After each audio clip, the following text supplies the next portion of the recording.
మీ పేరండి? ఆ పేరు సత్యనారాయణ అండి. ఏం చేస్తారండి? నేను టైలర్ షాప్ మాది. ఓకే, ఇప్పుడు జూబ్లీహిల్స్ ఉప ఎన్నిక వచ్చింది. అవును. ఇక్కడ 3 పార్టీలు హోరాహోరీగా ప్రచారం చేస్తున్న తరుణంలో ఇక్కడ ఎవరు గెలిచే అవకాశం ఉంది? ఎక్కువ అంటే ఇక్కడ లోకల్ క్యాండిడేట్కి ఇస్తే గెలుస్తారండి. అది కూడా కాంగ్రెస్ ఇక్కడికి కొంచెం అనుకూలంగా ఉంటుంది. ఇక్కడ ఇచ్చేదంటే వాళ్ళకి ఇక్కడ లోకల్ కాబట్టి ఇక్కడ అబ్బాయి పోటీ చేస్తున్నారు. ఎవరు?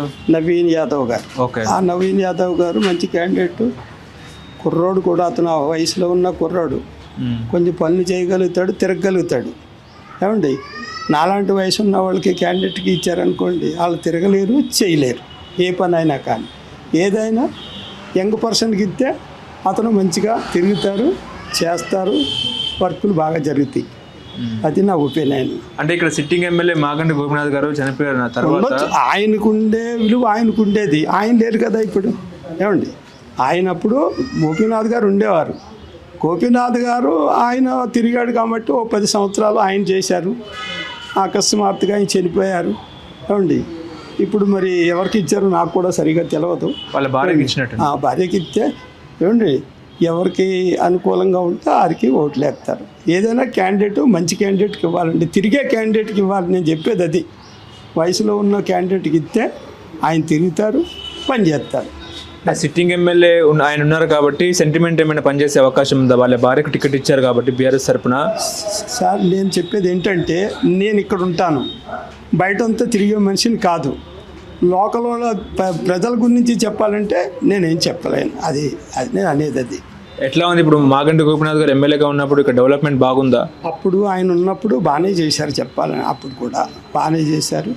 ఈయన కూడా ఆయనతో పాటు అప్పుడు కాంగ్రెస్కి ఈయన పోటీ చేసి కొద్ది తేడాలో ఓడిపోయారు. అప్పుడు ఈ అబ్బాయి పేరు నవీన్ యాదవ్ గారు, ఆయనకి ఈ ప్రజల్లో తిరిగేటటువంటి అనుభవం ఉంది ఆయనకి. ఇప్పుడు కూడా తిరుగుతూనే ఉంటాడు. అలాగా వయసులో ఉన్న క్యాండిడేట్కి ఇస్తే గెలుస్తారండి. ఓకే, ఇప్పుడు ఇక్కడ ముఖ్యంగా ఏంటంటే కేసీఆర్ ఉన్నప్పుడు ఎట్లా ఉండే, ఇప్పుడు ఎట్లా ఉంది కాంగ్రెస్ ఉన్నప్పుడు?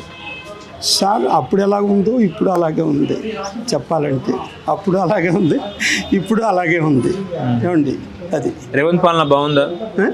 కాంగ్రెస్ పరిపాలన బాగుందా? కాంగ్రెస్ పరిపాలన అంటే ఇప్పుడు మొన్న ఈయన కొత్తగా ఎక్కారు ఏంటి, ఇది బాగానే ఉంది ప్రస్తుతానికి. అది. మీకు పెన్షన్ వస్తుందా? వస్తుంది. ఎంత వస్తుంది? 216 రూపీస్, 2016 రూపీస్ వస్తుంది నాకు. రేవంత్ వస్తే 4,000 ఇస్తామన్నారు కదా. అన్నారు, వాగ్దానం చేశారు, కానీ ఇంతవరకు నెరవేర్చలేదు ఆయన. పెద్దవాళ్ళకి వృద్ధులకి ఇస్తానన్నది నెరవేర్చలేదు. ఏమండి, మళ్ళీ నిన్న కాక మొన్న ఆడవాళ్ళకేమో ఫ్రీ ఇచ్చి మగాళ్ళ మీద నెత్తి మీద గుద్దినట్టుగాను మళ్ళీ మొన్న ఛార్జీలు మగాళ్ళకి పెంచారు. అవును. ఆడవాళ్ళకేమో బాగానే ఇస్తున్నారు, మగాళ్ళకి వచ్చేటప్పటికి పెంచుతున్నారు. అది ఒకటి మంచిగా అనిపించలేదు నాకు, నిజం చెప్తున్నా. అలా పెంచకూడదు ఏంటి, అందరినీ సమానంగా చూడాలి. మగాడికి ఆడడానికి ఇస్తున్నాను, మగాడిని తంతాను అంటే ఎట్లా? నిజంగా చెప్తున్నా.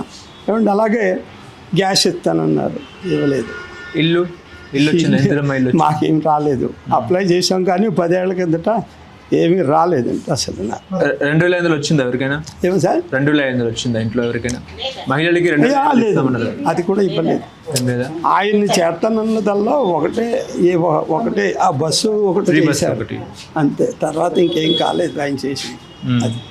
ఓకే, ఇప్పుడు గతంలో మొన్న జరిగిన ఎన్నికల్లో హైదరాబాద్లో కాంగ్రెస్కి ఒక సీట్ ఇవ్వలేదు, బీఆర్ఎస్కి అన్ని సీట్ తెచ్చేసారు ఇక్కడ. అదే సిచ్యువేషన్ మళ్ళీ కనిపించే అవకాశం ఉంది జూబ్లీహిల్స్ ఉప ఎన్నికల్లో? అంటే ఇంకో 3 years ఉంది కదా సార్. 2 years అయింది. ఇంకో 3 yearsలో ఎంత మనుషుల్లో చేంజ్ వస్తుందో అనేది మనం అప్పుడే చెప్పలేము. అది నా ఒపీనియన్. బీజేపీ ఎట్లా ఉంది ఇక్కడ? బీజేపీ కూడా అసలు బీజేపీ అసలు ఎవరు ఆ మాట కూడా ఎవరు ఎత్తట్లేదు. మరి బీజేపీకి అసలు ఏమీ లేదు కనుక చెప్పాలంటే. ఎక్కువ ఇప్పుడు ఇక్కడ ఎక్కువ పేరు ఏంటంటే కాంగ్రెస్ వినపడుతుంది, తర్వాత టీఆర్ఎస్ వినపడుతుంది. ఆ రెండే వినిపిస్తున్నాయి. అది. ఎంత మెజారిటీ వచ్చే అవకాశం ఉంది కాంగ్రెస్ కైనా బీఆర్ఎస్ కైనా? అది నేను ఎలా చెప్పగలనంటే, ఇక్కడ కూర్చొని చూడు, ప్రజల నాడిని మనం పట్టుకోలేము సార్.